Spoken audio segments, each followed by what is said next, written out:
What's going on, everybody? Car Guy V8 here, and it's a beautiful day outside, so please pardon the birds and the chickens that you might hear throughout this video. But today I wanted to talk about my new to me 1980 Chevrolet Corvette.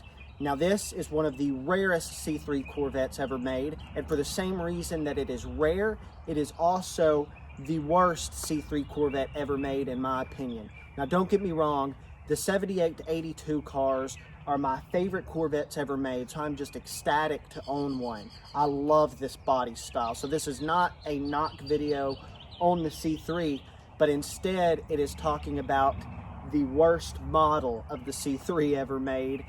So let me tell you why real quick. This is a 1980 California Special Corvette, one of 3,221 made. So what that means is this is the only Corvette to ever come factory with a 305 V8, the only year, and it also only came with an automatic transmission, so there was no manual in California this year.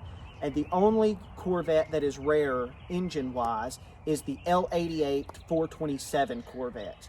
Now, more Corvettes came with big blocks than 305s. There were quite a few 427s and 454 Vettes made, but the L88 exclusively is the rarest engine option for a C3 Corvette.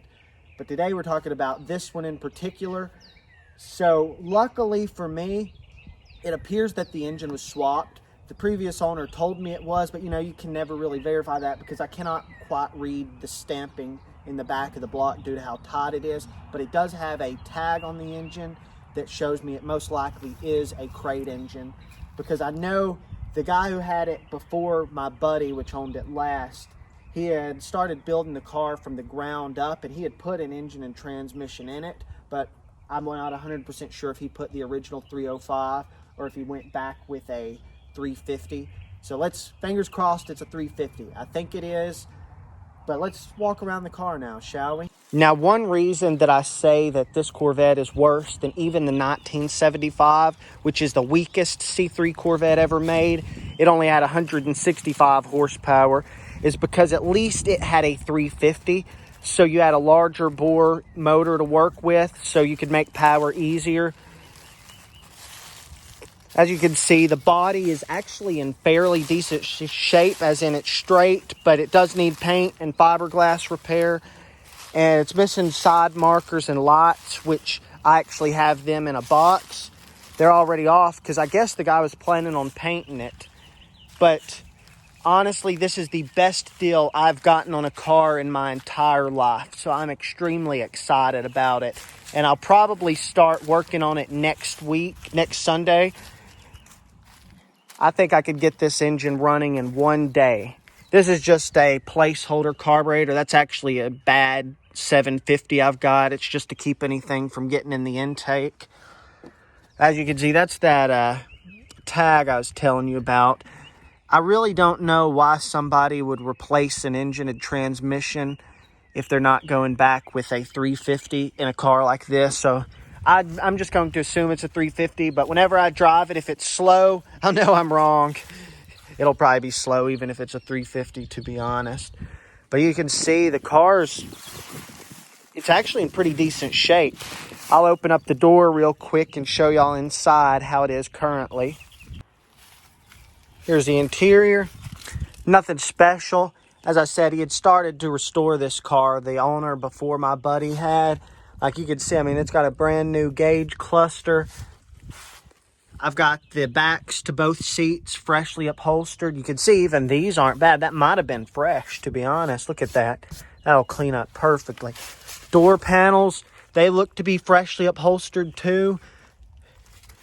All trim pieces, including the 5 gauges, look to be in very good condition. And as of 7 years ago, they probably would have been pristine. But, 7 years of sitting does nothing any favors. Look at that. What about that steering wheel? Hard to tell. It's really dirty, but not too bad. I have 8 boxes full of parts, like maybe more. I haven't counted. And he gave me a bunch of service manuals. The guy was going to build it like an 82, minus fuel injection. That's what my buddy told me, at least.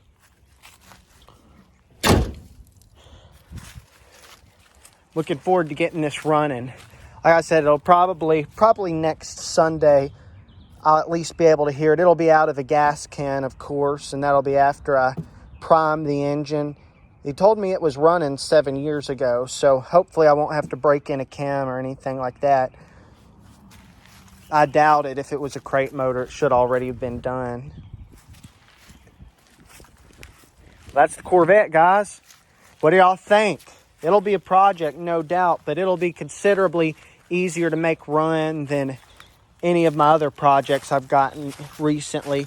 The hard part's going to be all the interior, because and body work, of course. I'm not a body guy, and I've never put together a good interior. But there's always a first. So that's the Corvette, guys. Thank y'all for watching. Let me know what you think. Y'all agree this is the worst? I don't know.